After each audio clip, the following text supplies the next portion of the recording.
तो मेरे हिसाब से पब्लिक ये मांग करे कि उसको तड़पा के मारा जाना चाहिए था। इतनी आसान मौत तो नहीं होनी चाहिए थी। जिन्होंने कैमरे के सामने अतीक अहमद की हत्या की है, क्या उनके घर पर भी बुलडोजर चलाए जाएंगे? अतीक का जिस तरीके से बैकग्राउंड रहा है, मुझे क्या लगता है कि बहुत सारे उसके दुश्मन रहे होंगे और उन्हीं में से किसी का हाथ हो सकता है।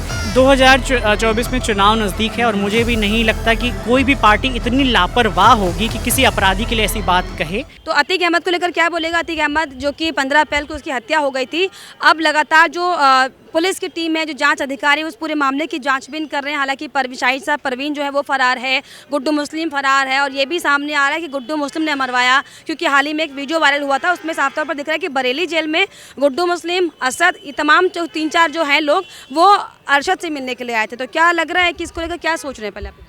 अच्छा, मुझे ऐसा लगता है कि इसमें गुड्डू मुस्लिम का कितना हाथ होगा ये बहुत देखने वाली बात होगी।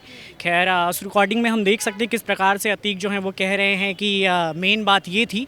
वो मेन बात क्या थी वो शायद अतीक बता पाते या फिर उनके जो बहुत करीबी होंगे वो बता पाते। जिस तरीके से उनकी हत्या हुई वो भी मीडिया के सामने, वो पूरी तरह से गलत है। योगी सरकार जहाँ जानी जाती है कि अपराधियों के खिलाफ एक्शन लेने के लिए, तो मेरा एक सवाल है कि क्या योगी सरकार उन अपराधियों के खिलाफ एक्शन लेगी जिन्होंने कैमरे के सामने अतीक अहमद की हत्या की है? क्या उनके घर पर भी बुलडोजर चलाए जाएंगे? दूसरा सबसे बड़ा सवाल जो सरकार के ऊपर उठाया जा रहा है कि अगर इस प्रकार से खुलेआम पब्लिक के सामने, मीडिया के सामने आतंकियों को या फिर जो भी अपराधी हैं उनको सज़ा दी जाएगी, तो आने वाले समय में उसका असर क्या दिखाई देगा वो बहुत ज़रूरी है। क्योंकि अगर एक चुनाव के पर्सपेक्टिव से देखें तो बहुत अच्छी बात है, बहुत सारा पब्लिक वोट जो है वो भी योगी जी के फेवर में आ चुका है। लोग तारीफ़ कर रहे हैं कि आतंकियों को या फिर अपराधियों को इस तरीके से सज़ा मिलनी चाहिए। बट अगर हम इस तरीके से सज़ा देने लगेंगे तो मेरे हिसाब से सैकड़ों अपराधी जो हैं, हर रोज़ नए अपराधी बन रहे हैं, तो ये बहुत कानून व्यवस्था को चलाना मेरे हिसाब से बहुत मुश्किल हो जाएगा। कि आप ये कह रहे हैं कि अतीक अहमद को जिस तरीके से मारा है वो गलत है, खात्मा होना चाहिए था, आपको लगता है सही गलत? कहने या ना कहने वाली कोई बात ही नहीं है। जिस तरीके से मारा गया वो बहुत गलत है और मेरे हिसाब से वो इतना बड़ा अपराधी था। अगर पब्लिक सेंटीमेंट ये है कि उसको मारा जाना चाहिए था, तो मेरे हिसाब से पब्लिक ये मांग करे कि उसको तड़पा के मारा जाना चाहिए था। इतनी आसान मौत तो नहीं होनी चाहिए थी। और कानून के हिसाब से देखें, संविधान के हिसाब से देखें तो भी ये सरासर गलत है। अच्छा, चलिए सरासर गलत है, लेकिन क्या अतीक अहमद को शहीद का दर्जा मिलना चाहिए था, आपको लगता है? एक कांग्रेस के कोई नेता है, मैं नहीं जानता वो कौन है, जो भी हैं बहुत वायरल हो रही है।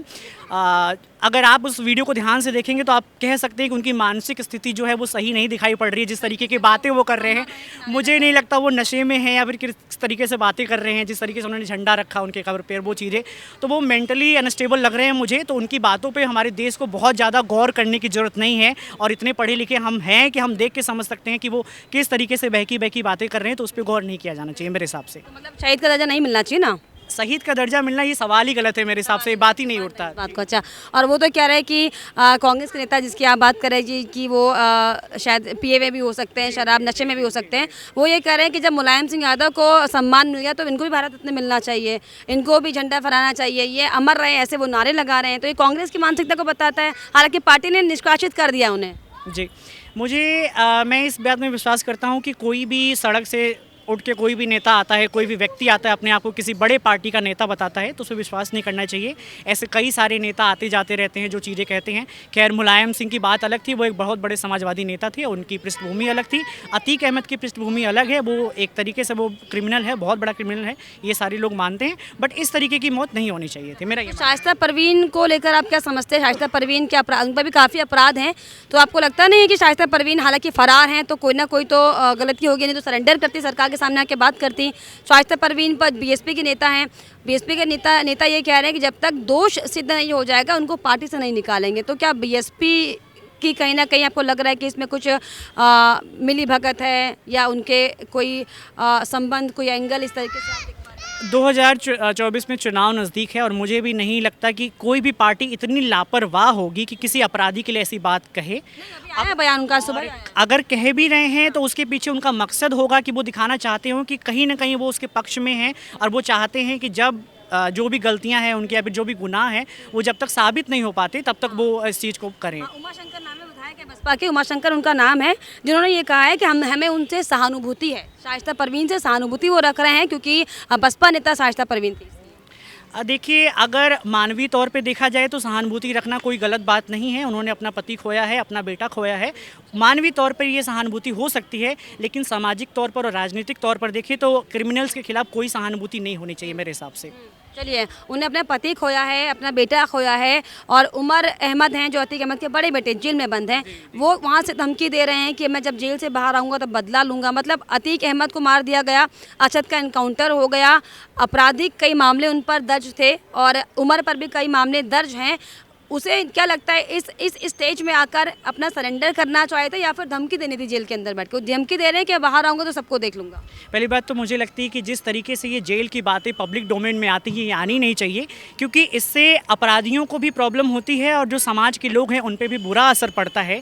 अगर अतीक की जानकारियाँ लीक नहीं होती कि उसको मेडिकल चेकअप के लिए लिया जा रहा है, मान लीजिए मीडिया को पता लग सकता है, मीडिया के सोर्सेज अच्छे होते हैं, लेकिन उन अपराधियों को कैसे पता चला? 3 दिन पहले वो होटल बुक करके रुकते हैं और वो पहले से इस चीज़ के फिराक में होते कि कब मौका मिले। हाँ जी, तो उनको कैसे पता चला? क्या उनके सोर्सेज इतने ऑथेंटिक थे? क्या पुलिस से उनके सोर्सेज जुड़े थे कि इस टाइम पे इस पर्टिकुलर जगह पे उनको लाया जाएगा, उनका मेडिकल चेकअप कराया जाएगा? और उस वीडियो में ये भी देख सकते हैं कि किस प्रकार से जब अतीक बाहर आते हैं तो बहुत ज़्यादा, हाँ, तो ऐसा लगता है कि ये सारी चीज़ें बहुत प्री प्लान थी और मुझे नहीं लगता कि किस प्रकार से, मतलब एक, क्या लगता है कि प्री प्लान थी? किसने मरवाने का प्लान किया होगा? क्या अतीक अहमद या अरशद अहमद?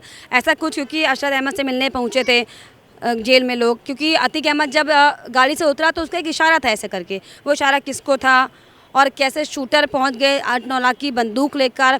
क्या ये अपने ही गुर्गों में से कोई था जिन्होंने मारने की कोशिश करी? ऐसा कुछ डाउट? अतीक का जिस तरीके से बैकग्राउंड रहा है, मुझे क्या लगता है कि बहुत सारे उसके दुश्मन रहे होंगे और उन्हीं में से किसी का हाथ हो सकता है। इसके लिए किसी सरकार को या फिर विपक्ष को दोषी ठहराना सही नहीं होगा जब तक इसकी पूरी जांच नहीं हो जाती मेरे हिसाब से, तो मुझे ये लगता है। देखिए, अगर गलत मुजरिम है तो गलती हुआ था, लेकिन उन्हें पुलिस के सामने नहीं मरवाना चाहिए था। पुलिस के सामने जो मरा है वो उत्तर प्रदेश की पुलिस पर क्या भरोसा करेगा आदमी? आगे से वो कोई, अगर पुलिस के ऊपर क्या ये कोई भरोसा रहेगा? किसको सुरक्षित रख पाएगी उत्तर प्रदेश की पुलिस और मीडिया के सामने जो मरा है ना, ये ठीक नहीं हुआ। आप देख रहे हैं सौगंध टीवी, सौगंध वतन की।